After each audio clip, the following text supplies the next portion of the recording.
when I say about outsourcing, I mean reclaiming your energy back. I mean that in all forms. I mean that politically. I mean that bioelectrically. I mean that in every aspect of your life, reclaim your energy back. Have a voice for yourself. Claim your voice with self-love and self-care. This is important that you treat yourself in self-service to yourself. Welcome to Harmonic Alignment, a podcast that explores the new frontier of energy medicine, bridging the gap between Western medicine and quantum physics, giving you easy and practical solutions. Guided by me, Dr. Larissa Sharipova, and me, Priscilla Koblenz. Join us on a journey discovering your harmonic alignment. On today's episode of Harmonic Alignment, David Winters. What an extraordinary, passionate, informative guest. We cover some of my favorite topics of why we're here, where we're going, how energy can heal in the body. So David studied Eastern medicine and traditional wellness practices for many years, basically since childhood. And he has some incredible insights, and he is practicing a modality called Accupressure, the Jin Shin Do Acupressure. It's a fascinating modality. I myself have been helped by this incredible modality and releasing emotional trauma, but it also helps on the physical. It's helping basically the whole body. You're going to love this conversation with David Winters. You can check his work out at Soul Sanctum Acupressure. Reserve your spot today on the Tuscany Transformation Retreat, June 15th through the 21st, 2025. Reconnect with your inner beauty, power, and abundance. Come join Dr. Larissa Sharipova and myself, Priscilla Koblenz, for 6 nights and 5 full days in the beautiful Tuscan countryside. We'll be staying at a villa that has a gorgeous swimming pool and hot tub, a Turkish bath, as well as this amazing yoga studio overlooking the olive trees and the vineyards. We'll offer daily yoga, meditation, breath work, sound healing, spa treatments, a Tuscan bike ride, a pasta cooking class, olive oil and wine tastings, as well as amazing, amazing food.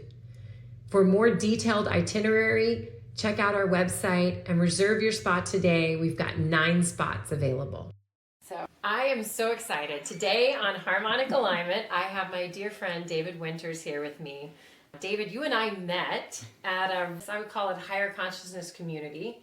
And our first conversation, we just couldn't stop talking. There was so much that we had to talk about, from healing to energy medicine to understanding frequencies, or probably even understanding the secrets of the universe. I go back to the Tesla quote that kind of binds us all together. Is if you want to understand the universe, try to understand energy, frequency, and vibration. Absolutely. Well, first off, you are the picture of health. I swear, every time I see you, you're aging backwards. So you have been on this kind of health wellness journey, sounds like most of your life. Yes, that's correct. So I was steeped in metaphysics since I could walk. Basically, my father, he's a seeker of knowledge. And more than that, he's actually kind of like an earth scientist and a metaphysical kind of scientist, in a way that he pulls in all this data, this ancient data, is all kinds of data, and he sort of amalgamates it into a reality that's usable. Because again, when you sort through things, there's things that you can use and there's things that you can't use. So he harvested the best out of that, and he shared that with my brother and I. So that was always a big thing. We were rambunctious kids. I grew up in a British household for all intents and purposes, but I grew up in New York City. You have the saint meets Jimmy Cagney. That's basically, if I had to put it like that. So it's funny because being in both of those worlds brings you a whole diverse exchange of experiences. And being in New York at the time I was living it was very, very dangerous in New York. It's nothing like post-Giuliani in New York at all. It was hardcore. That was like a crucible where I had that kind of adversarial environment. Okay. And then out of that, you kind of rebuild and reconstruct yourself, basically, or construct yourself, because I had to reconstruct later. But that's my formal construction. So you establish yourself there and your thoughts and your code. So I'm big on code because that relates to tribes. You and I have had this conversation about bringing the tribes back. So people are like, bringing the tribes back, what does that mean? So the way societies were constructed before what we have now, men would form warrior guilds for all intents and purposes. And what they did is they instilled codes in the young men. So they had that, then they had the external tribe. So there was a microcosm within a macrocosm, and they all fit. So they all were cycles within cycles. So women had their own guilds. Then it had sisterhood.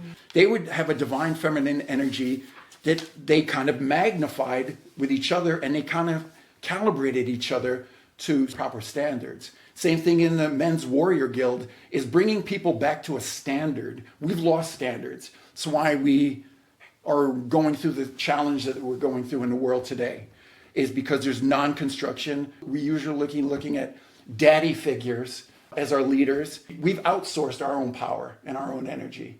And that's a big mistake. And here's the thing about the tribes too. There's an unconditional love in the tribe. So everyone has their specialties, but because they're in a tribe and they have that unconditional love, they do their absolute best at what they do. So there's this kind of like competition, but it's a progressive, elevating competition. It's not an adversarial one. It's one where everyone tries to top the other one in giving and bestowing into the tribe the best qualities that they can offer and the best skills that they can have. So you can only go up with that. They had a council. The elders were so super important because they're disregarded in the society, and we're indoctrinated to disregard the elders. And that's horrific. And it also ties into our ancestors, our hidden elders that are actually in the ethosphere. And so those elders played a prominent role. That's where you have judges now. So this system that we have now literally stole elements of that reality and they corrupted them. So they had central figures. But before then, it was a council of elders. If there's a dispute, if there's some sort of problem, if there's somebody acting up in the tribe, they would mediate that. Because you honored them and you respected them so much, you honored everything that they said, and whatever their decision was, you aligned with. Well, I'm so glad you mentioned that, because I think that during 2020, we really realized that if you don't have a tribe, if you don't have a community, correct, it is so isolating, and people were suffering in that isolation. That's kind of the community you and I met in, is that we were searching for the people that we could align with and have some of these really why are we here conversations, those deeper meaning conversations. And I love that, you know, your father has been that role model for you and this ancient wisdom. But as far as your health, I know you're into Ayurvedic. What were the tools you were using in that world for your own health and wellness?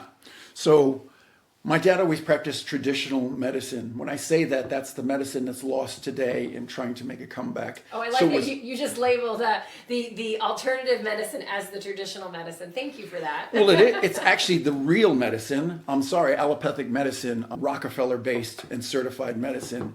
People can see with their own eyes right now in their own experiences how that no longer served them. You're just like livestock. So it's like inject the livestock, move the livestock. They give you... It's not personalized. It's not at all. They don't treat the ailments and the core causes. What they do is they band-aid it and they go, no, take this, take that. And all it is just to alleviate your symptoms and mask them. Those symptoms are there for a reason, because your body's talking to you. And this is where it's so important for you every single day that you wake up, in every moment, you need to listen to your body. People override that because of work and responsibilities and family life, where it's crushing now, the amount of stress that's now. You have to take time for yourself. This is so important about self-love and self-care. This is, if you don't devote that to yourself, who is going to devote that to you? If you don't take the time to do that for yourself, you're the one who pays. And so it's so important for us to get back into that core model of self-love and self-care and be mindful of it every moment. So there's things that we get, because too many times we're serving other people instead of ourselves. That's a disempowering thing. And that's also a denourishment of yourself and your energetic cycles. So that's a real problem that affects your core, and then eventually affects your health. It comes out and manifests in illnesses and imbalances. So basically what I do in acupressure is I'm a calibration therapist. That's a term that I came up with because it fits exactly for what I do. So you come in, my clients come in, I have a 30-minute consultation with them, and I look at them. I gained this spectacular, uncanny ability to read people and their energy. I did not have that before. So to the divine, I give thanks for that. What I do is I sit down just like this. And I asked them, so what are you trying to accomplish today? I want you to set an intention for what you want to accomplish today. So there's two sides of the hemisphere in the acupressure world or the traditional Chinese medicine world. So there's an emotional state, and then there's your physical state. So I try to address both of those. I think most places do one. They mainly concentrate on maybe the physical ailment, and they don't really explore that person's emotional state. So whatever the client feels comfortable with sharing with me, I let them do that, and I read them. Stuff just pops out to me, and then I just read it back to them, and they're like, how did you know that? And I'm like, I didn't, you told me in a non-audible way, you told me. And so I just express that back to them, and I use that to dial in on the treatment. Sometimes they'll have different ailments like a lumbar problem or maybe a tennis elbow or something usually joint related, something in the knees, something in the hips, something in the bands. Basically what I do is I just put that off to the side and that's in the front of the physical treatment. side of what It's you're a working physical on. So if side. someone comes in with a pain, you're going to try to address that pain. Correct. But then you're also going to try to find the emotional connection, or is there something emotionally that could be blocking the healing and or creating the discomfort? Absolutely, because it's the 5 elements and elemental states. Okay. We all have to cycle through these. So they're all different states of your being, all different emotional states. The 5 elements are? The 5 elements are fire, and it goes to earth, then it goes to metal, then it goes to water, then it goes to wood, and it cycles back to fire. These 5 elements also represent the external, which you see out here in the seasons. Okay. Right now, we're going into water. So water is about storage. What's important about that is you don't want to expend any resources. Inside, you have an essence of Jing. It's very, very important. It's usually stored in your kidneys. It's paramount to your well-being and your survival. It gets reproduced, but you don't have a finite supply of it. So it gets taxed and it gets dispersed and it gets cycled in to balance. So you're saying this is the season of conserving your energy? Yes. Is this why, I guess maybe even prepping? I think of the squirrels Yes. and the chipmunks. Yes. They're all gathering and getting ready to prepare for something. So don't just go exploding your energy. Okay. No, Love in that. fact, traditional Chinese medicine counsels that you should really, we can't really do this in this world, but if you could, you should actually go to sleep when the sun goes down and rise when the sun comes up. You're not doing strenuous exercises. You're literally conserving energy. They caution you even on sex and not doing too much of that. Conservation is paramount. So you can actually see how that's in nature too. So the leaves are falling from the trees. Okay. And so what's happening is the energy the tree normally devotes to extending nourishment into the limbs, into the foliage, is no longer needed. So it retracts. That's what we have to do, is retract the same. We have to retract that energy within ourselves to store it for the spring or wood. That makes so much sense. I mean, we all start getting sick about this time of year, probably because we dial it up and get really busy with, if you still have kids in school, the holidays, it's like this go-go time. Yeah. And it was the time of relaxation and fun in the summer. And we're like, okay, we got to put in the last push before the new year to get everything done. No wonder we're not going with the flow of nature, and there's so much illnesses that occur this time of year. You probably will start to get busy with clients, getting all different types of, I would assume, if it's kidney and water related, then there's going to be a lot of sinus stuff. Well, so the sinus draining and why people are getting sick in the winter, that's actually a purging. People look at it as a different thing, like I caught something. No, your body's actually purging, because if you actually examine when you're sick, there's stuff coming out of you. Not to be graphic. You're almost detoxing. You are detoxing. Exactly. Wow. That's exactly it. So when you have a fever, the first thing people do is run for an Advil or a Tylenol. That's a mistake unless you have such a high fever that you're borderline going to the hospital, like 104, 105. That's a huge point, because especially in young children, I think the first thing parents do is they get scared when a child has a fever, and unless it's too high, keep the child hydrated, let that fever go, because it's actually burning off some kind of toxin or foreign invader that it needs to release out of the system. And if you try to suppress that, it actually may have downward consequences later on from the child's health. So don't do that. I think that's a great some great wisdom. But going back to where you were talking about your sessions, so someone comes in, you do a 30-minute evaluation, and I'm going to interject here and testify that I have been on David's table and had probably one of the top 2 healing sessions of my life as far as moving the needle, not just physically, but emotionally and spiritually. I cried a lot on your table. You did. I let a lot of stuff go. Yes. And I feel very grateful. I felt like I had been reborn after I got off your table. And I don't say that lightly. I had identified a hip issue. And then you had worked with me and we talked about doing a heart opener. I had set an intention to release any negative emotion that was no longer serving me.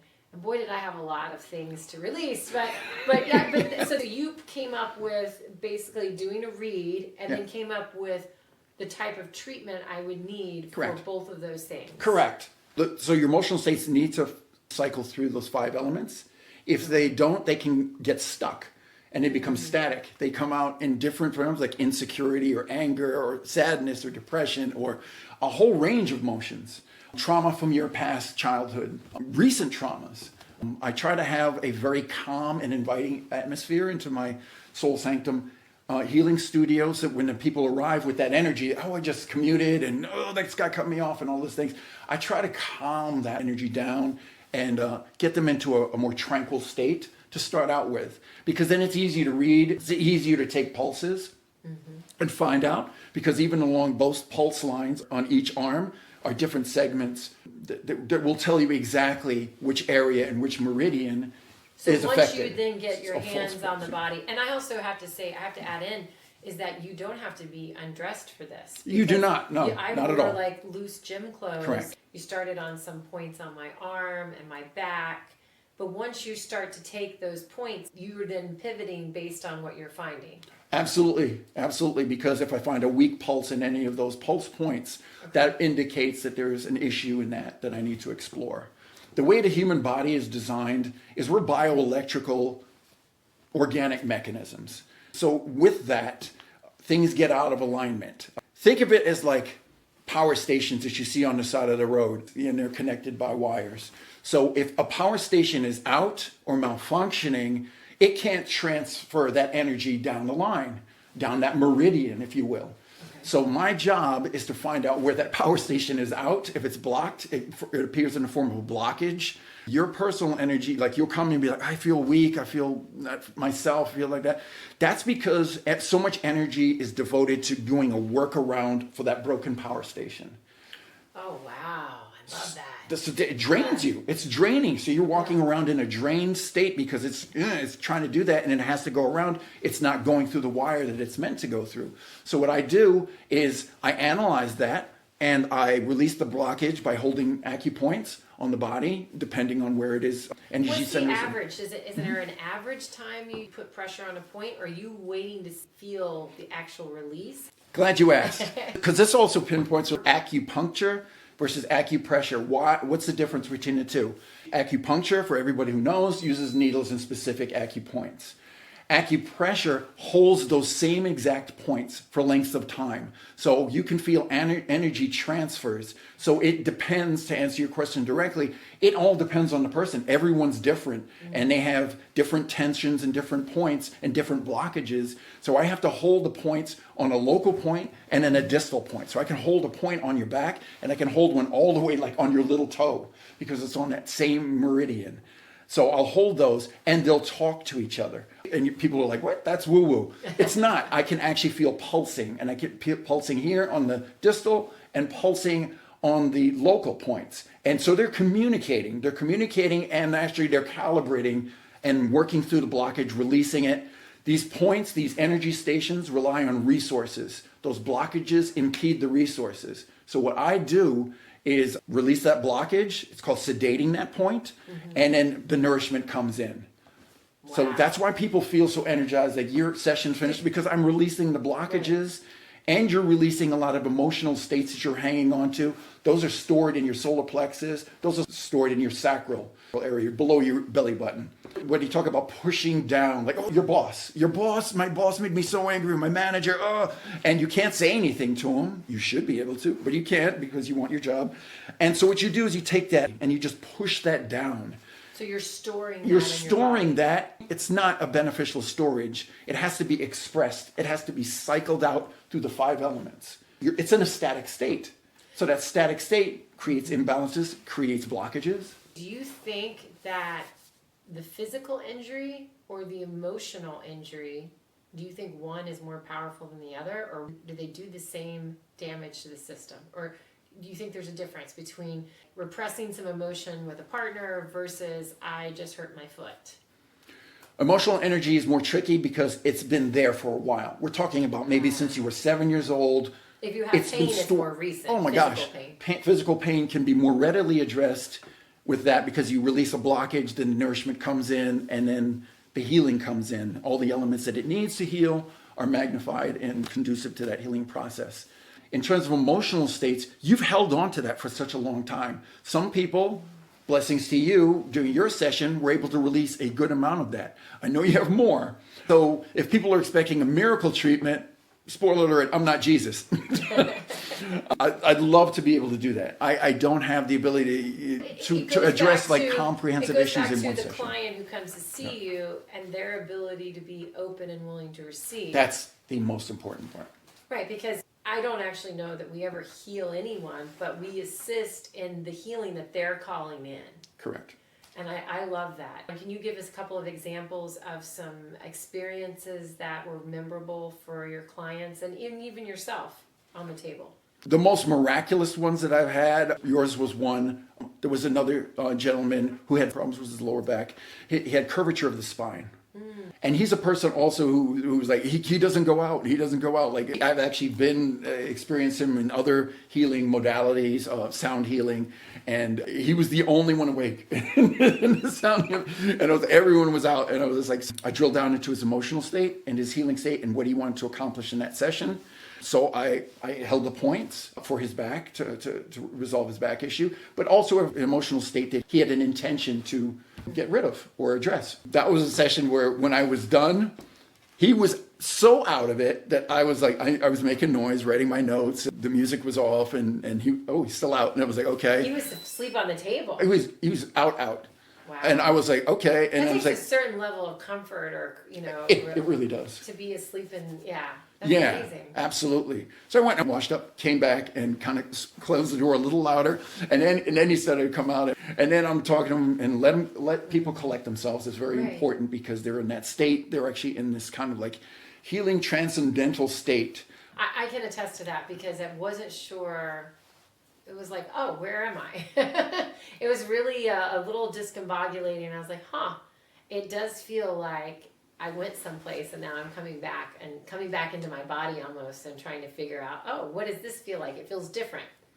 It's San Mei. So that's another thing that people tell me, my clients tell me, that I deliver that other people don't deliver. So I can put people into that state. So Sanskrit is samadhi. And so basically it's putting yourself into this transcendental state that puts you out. So you're conscious, you're not all the way out, you're conscious, you can hear, you're literally outside of yourself in a different realm.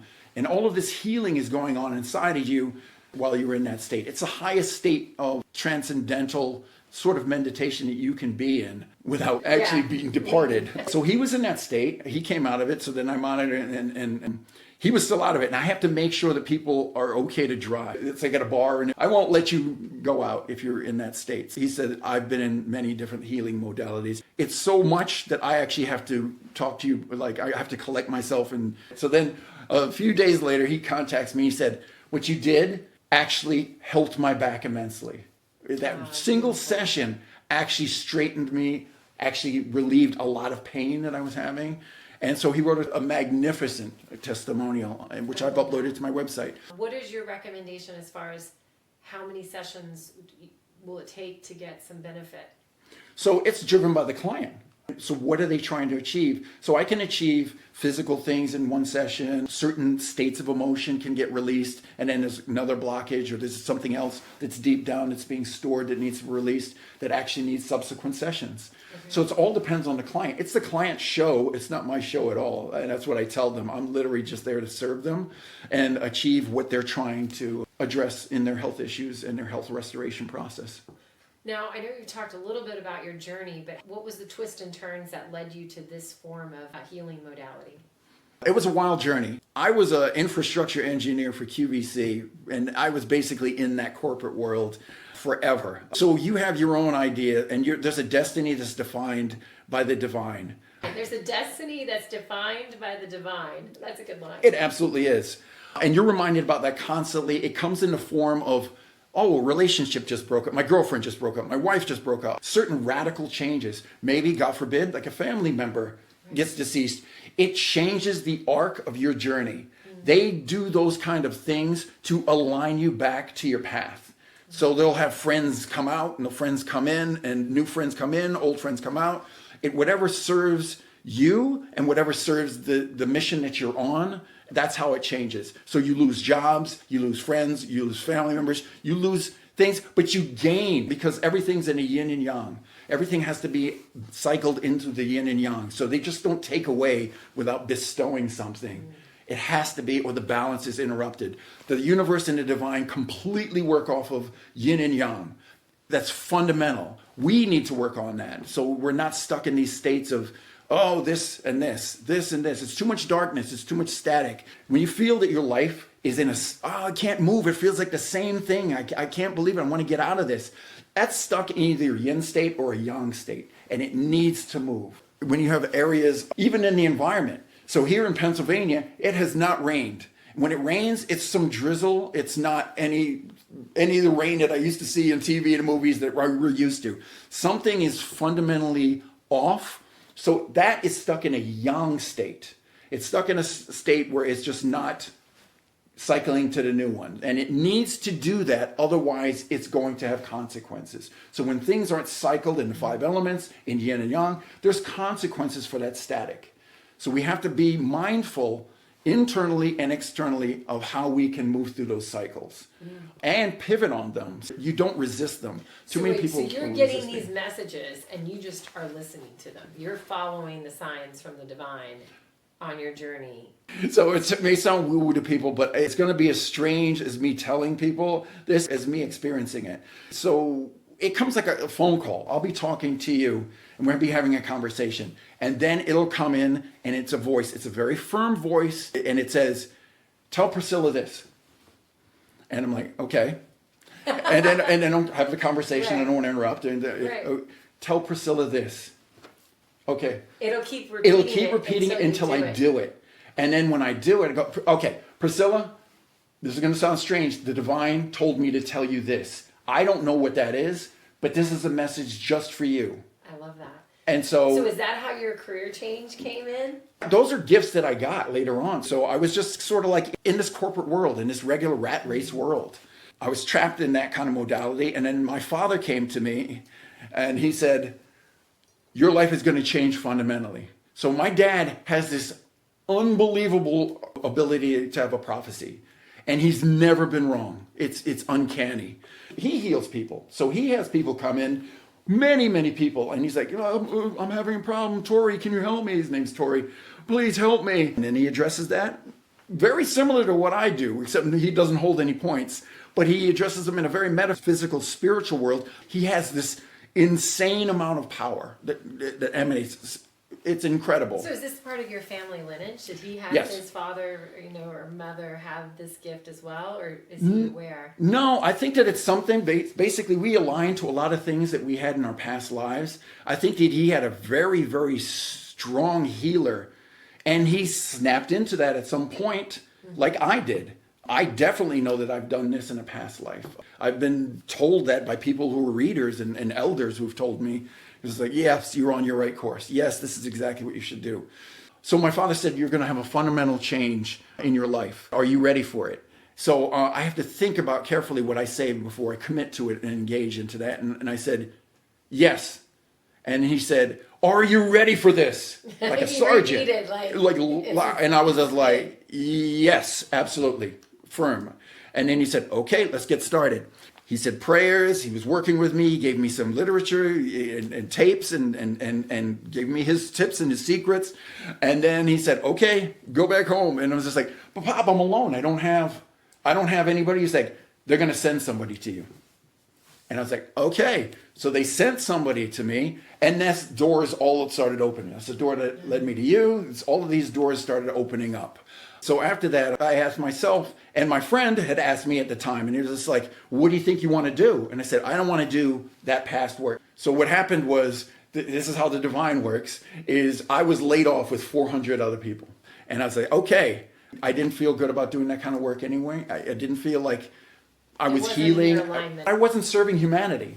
That's what I'm stuck on. That's what my dad trained me to be, even since I was young. Always serve humanity. Oh, and everything that you do, whether it be art, music, whatever you do, it needs to serve a greater purpose and a greater humanity. It needs to raise the level and the standard of this up.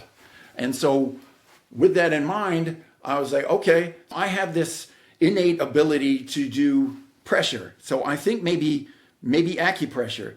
And it came about like all through my life, I would be able to heal myself doing acupressure without even knowing anything about it, which was insane. So I must have done it in a past life, because literally if I'm working out and I was like, "Oh, I injured myself here," it would literally know what points to touch. It would tell me. It would be like a sensitivity here and a sensitivity here. It would tell me what it would be like kind of thing. Like, okay, release. And tell me the pressure. Here's another miracle story. One time my daughter, who was very young, she was a toddler, it was late at night. She had a fever, but it wasn't so high that we needed to go to the emergency room. She was really kind of out of sorts with it. Again, the divine told me, it was just like, "You can heal her. We'll tell you how." And I'm like, "What?" And so I asked her, I said, "Ava, sit down. Would you mind if Daddy works on you?" And she said, "No, Daddy, that's fine." And I said, "Let's try to address this." It told me where to push along her neck and her head. And I had no acupressure training whatsoever. It told me, and it literally how much pressure, how long to hold, and then release. And then she said, and then she went about her business. I went about mine. I checked about like 20 minutes later, and she said, "Daddy, my fever's gone." So that told me, that was a cue and a clue to say, hey, maybe this is something you should do. When I was injured, I was treating myself. And I was just like, this is something I want to explore, because clearly I'm going to pick up the cue that this is something I should do. So after that, I met a person who we both know, and they suggested, "You know what you should do? Jin Shin Do is this modality of acupressure that you're literally built for." He said, "Because of the wingspan." And he said, "You do fantastic at it." And I said, "I don't know anything about this." How tall are you? I'm 6'6". Yeah, I said you're super tall. So you've got a huge, you look like a professional basketball player. Yeah. So, okay, fantastic. So Jin Shin Do. So I go, okay, I don't know anything about this. So I take the Jin Shin Do classes and the courses. And in those courses, it's my teacher and another student. And they're working on me as they're teaching. So I'm on the table and I'm literally convulsing. I'm kind of doing these crunches things involuntarily as they're doing different treatment modalities on me. And I'm like, "I'm sorry." And I'm conscious enough to tell them. A somatic release? When they're putting the pressure, if you're convulsing, is it releasing something that's stored in the tissues? Okay. Beyond the tissues, it's in the system. Energy. So I asked my teacher, she was like, I've never seen that. So we're going to call you Captain Crunch. That's your nickname now, because I was coming off the table and then it would release back. And it was totally involuntary. I said, "What's going on?" She's like, "Why don't you ask yourself what's going on?" And I said, "Okay," or the healers, the divine healers who are working through you, ask them what's going on. And I did. I said, what's going on? Can you explain this? Literally, it came from the left to the right, a word, and it said reconstruction. And as soon as I read it, it went away. And then I'm like, okay. So they were reconstructing probably your energy field to be able to handle this work. Absolutely, because somebody had pulled the oracle cards for me, and it literally said, "You're going to be a healer." He said, "But the wiring that you have now can't hold that divine energy that we're going to put through you." I just love that you said that, because that is something that I think about a lot, and that comes through, that as we evolve in consciousness, only through finding, I'll call it harmonic alignment since this is the name of the podcast, Absolutely. that we will be able to handle some of these higher frequencies of healing. And if the physical body doesn't have a certain amount of preparedness to be able to handle it, you literally can't handle it. It actually might make you sick, or you just wouldn't be able to function. What do you think's happening? Do you think we're clearing like lower vibrations that don't serve in this new iteration of you? Do you think it's opening up and strengthening the field to take on more? Like, what do you think is actually happening when we're doing this work? So in life, we're continually bathed with frequencies, we're bathed in energies, and we absorb these all the time. So if we're blocked, again, they hit the power towers. If they're blockages, they can't go down the line and go down these meridians and these when you're energy talking channels. about this, like it's the meridians, but it's also the chakras. Yes, You think it's both. Okay. In my case, so I was built with like 12 gauge wiring when they needed the gauge of wiring that actually goes through the power towers and that channel. Okay. So if you try to send energy through a lower gauge wire, it's going to fry it.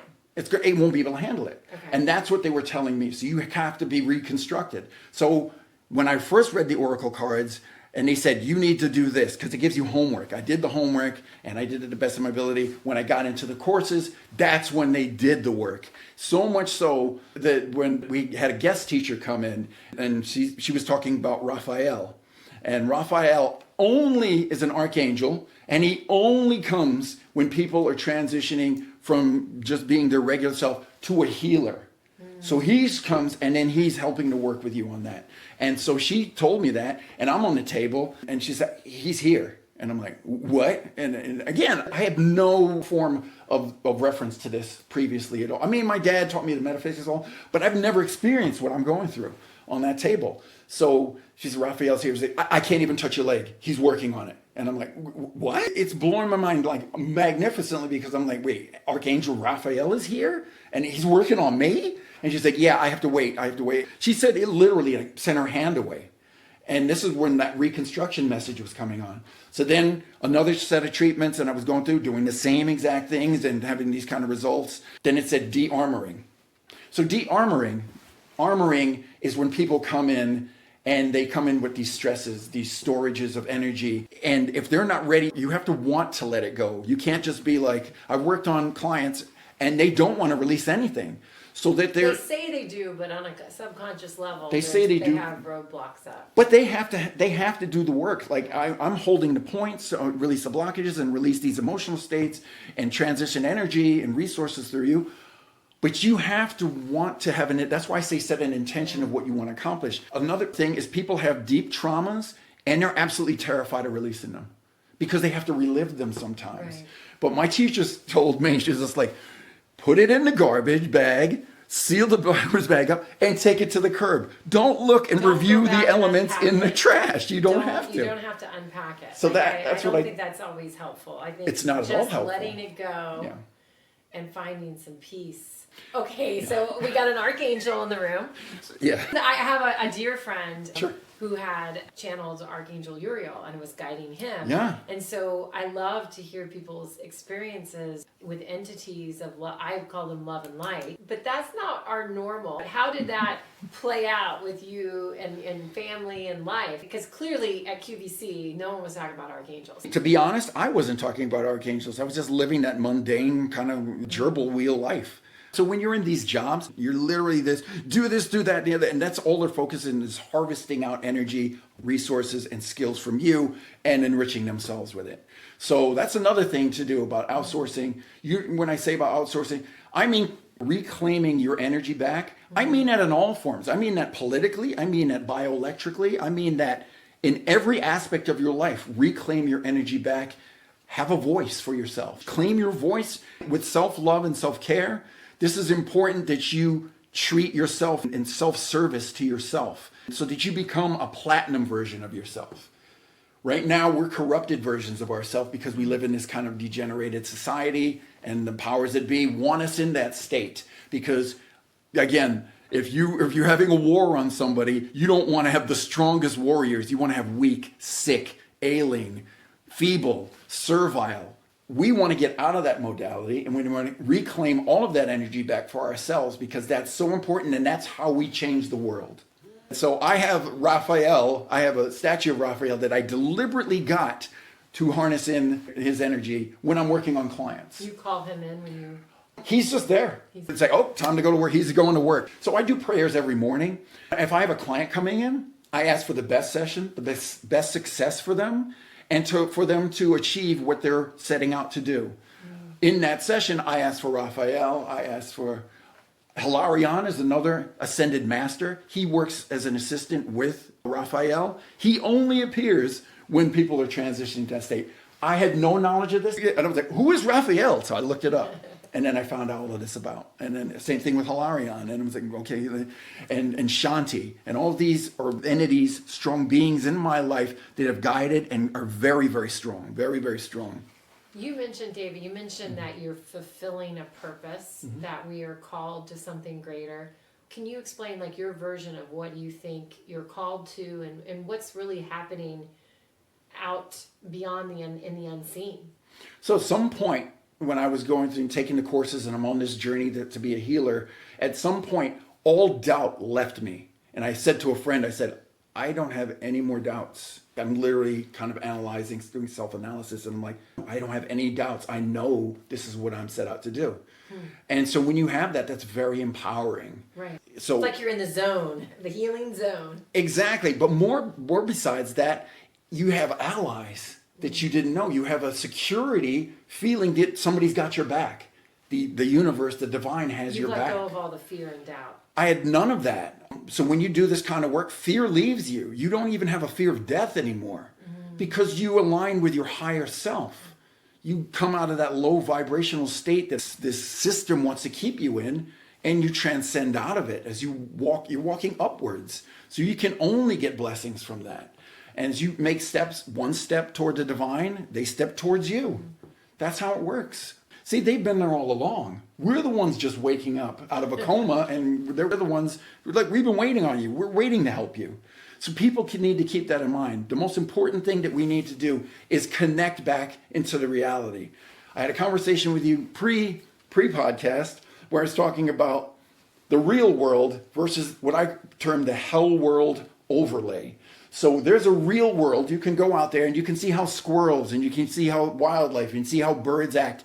They don't live in the past. They don't live in the future. They live exactly in the now. So if a bird is talking to another bird and then a cat drags the bird away, the bird doesn't shut down and go, I can never go out again. I'm just going to stay in my nest and I'm never going to leave again.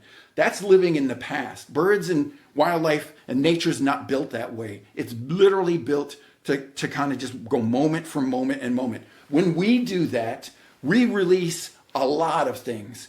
Often, when we live in the past, we're dragging all of these coffins of dead things through the desert, heavy as heck, and we're just dragging them along. We need to revisit those things. Those are traumas. Those are setbacks. Those are missteps, mistakes. We need to say, those no longer serve me, and cut them away. And you'll feel liberated from just doing that. Another mistake that people make is living in a future that hasn't transpired. So you're like, oh, I can't do that because the other times it failed, so I'm not going to do it. Nature doesn't do that. They literally like, I'm just going to do it and have my best day. Staying in the present moment and not in the future or the past. I think the majority of people live in either the present or the past. And they have no power. They're weak because of it. Correct. It sets you back. It's putting anchors. If you think about it, it's putting anchors on your sailboat so you can't go forward on your journey. You're just held back. People even use that terminology. I just feel held back because you're holding on to things. You're trying to live in the past and you're also trying to live in the future. Cut all that away and live right now, like the birds and everything does. So that's the most important thing. It's the most empowering thing that you can do for yourself to reclaim back energy and power. Give me a vision of the world you want to live in, the new earth. What does that look like and feel like and taste like, and what do you see? So what needs to happen, and what you see a lot in the animal world do, like wolves, they have packs. There's animals that gather together, geese have flocks.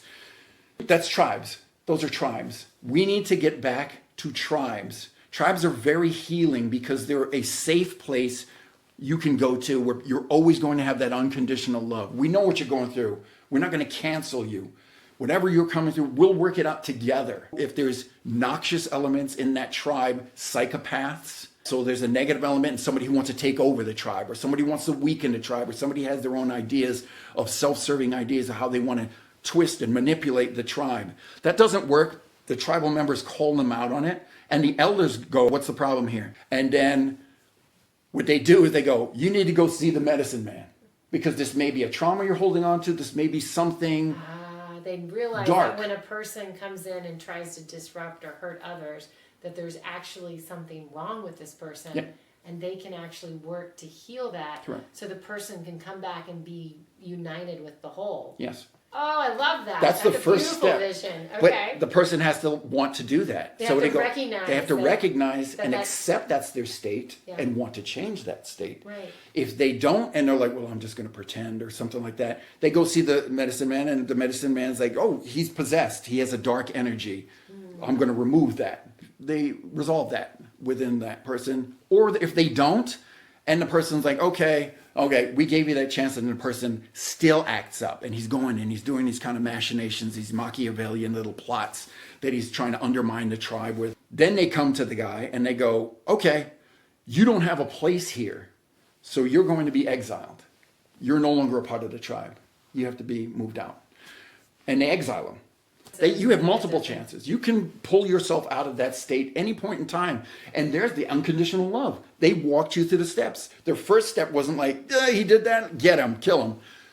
They walked you through with unconditional love. We believe that you can change. Will you work with us? So in an ideal world, it's going back to tribes where there's that unconditional love, so that there's this nurturing environment with the guilds, with the men's warrior guilds, that are instilling codes in men and women. You don't treat women like this. This is how you treat your wife. This is how you treat your children. This is how you treat the tribe. This is how you respect elders. And in the women, if there was a woman in the tribe, a young woman in the tribe, and she was just doing something destructive to the tribe and herself, the first person off the porch is the elders. So there's an elder woman who's going to come and straighten you out. And then there's the women who back her up in the women's guild. They install codes into women. We are a codeless society, which is why you see hell out here. This is why you see hell out here, which goes back to what I talked about as a hell overlay. So basically, what the system did, what the powers that be did, the predator class did, is they indoctrinated and groomed us into a false world, a hell world overlay. So they basically took a screen and they put it over the real world, and they had us all watch that movie, buy into that movie, buy tickets and invest in that movie. We need to tear that screen down. That makes the better world, is when we start disassociating and disconnecting from that. We choose what we connect and disconnect from. So there's problems, your manager, oh, he did this to you. You can choose to connect into that and cry and lose it and get angry and want to punch the wall or want to strangle him like that. You can choose to attach that energy, or you can choose to disconnect from that energy by walking away, finding yourself, finding some peace, looking at it, living in the now and saying, okay, that's not going to be next week. It's not going to be this week. It's right now. So let me just handle this now rather than trying to eat a whole elephant at once. So these are very important takeaways in how we operate in this real world and how we need to align back into this real world. We are fundamentally disconnected from the universe, but we're also fundamentally connected from the outside environment. There has to be a microcosm and a macrocosm, and there has to be cycling through the 5 elements on all scales. I love that, David. You are so passionate, and your energy is so vibrant, and in your mission to help heal yourself and heal the world around you, and I'm so grateful for that. If someone wants to work with you, how do they reach you? How do they find you to work with you? So I'm on Bark, which is a lead generation. People can go to bark.com and they can look for an acupressure specialist. They can also go to my website, which is truesoulsanctum.com. Go to that website. All the information is there. Testimonials, pricing. There's even gifts I give there in terms of metaphysical knowledge and try to get people to understand the modalities and the energy behind acupressure. You can book a session there directly. So I'm asking everyone, my final question is always, if you were able to communicate with every soul on the planet, what wisdom would you share that you think that humanity needs to hear at this time? And you've covered a lot of great things already. And I feel like there's quite a few mic drop moments along the way. But is there anything we haven't touched on, or maybe it's one of the things you would like to reiterate? Love. Love is absolutely paramount. It's what we all are seeking. It's all it's need. It's the hole that's inside of ourselves. It's the empty bowl that we're continually trying to get filled. Sometimes it's filled with bad stuff. So would you eat bad stuff in a bowl? You need to dump that out so you can fill love and you can fill compassion. That's very important. Forgiveness is paramount. Forgiveness for yourself, for your own missteps, for your own things that you've done wrong, but don't dwell in that. Ask for forgiveness and move on. Don't stay in that state because then you're living in the past. Cut that free. Forgiveness for people who've done slights to you. That's a very Zen Buddhist mentality to keep, but it serves everybody, even your enemies. Well, David, it's so exciting to have this conversation with you. You're so passionate. I'm so grateful. We could talk all day. I hope you will come back and we'll talk about more. There's so many things to cover when it comes to what's happening in the world today and consciousness and advice for people and your healing modalities. Thank you so much for joining. Thank you for having me. It's my pleasure. It really is. Are you ready for your Energy for Life bioenergetic nest scan? Dr. Larissa Sharapova and myself, Priscilla Koblenz, offer personal, private, 90-minute consults to get you back to optimal health and well-being. And starting in the new year, we're offering an Energy Mastery Program, a monthly membership, which will give you access to a monthly scan as well as 2 group masterclasses to help you optimize your wellness in the new year. For more details, visit the show notes or check out harmonicalignment.co. We hope you enjoyed today's episode of Harmonic Alignment. If something resonated with you, we would love to hear about it. Please consider leaving us a 5-star review and subscribing so you don't miss an upcoming episode. Thank you. The information contained in this podcast is provided for informational purposes only and not intended for the purpose of diagnosing, treating, curing, or preventing any disease. Before using any products referenced on the podcast, consult with your healthcare provider. Carefully read all labels and directions. The products and information received through the podcast should not be used to replace a consultation or advice from your healthcare provider. If you suspect you have a medical problem or have any healthcare questions, please promptly call your healthcare provider. This podcast, including Dr. Larissa Sharapova and Priscilla Koblenz, and the producers are not responsible for any possible adverse effects from the use of information contained in this podcast. This podcast may contain endorsements and advertisements for products or services. Individuals on this podcast may have a direct financial benefit to the product or services referenced.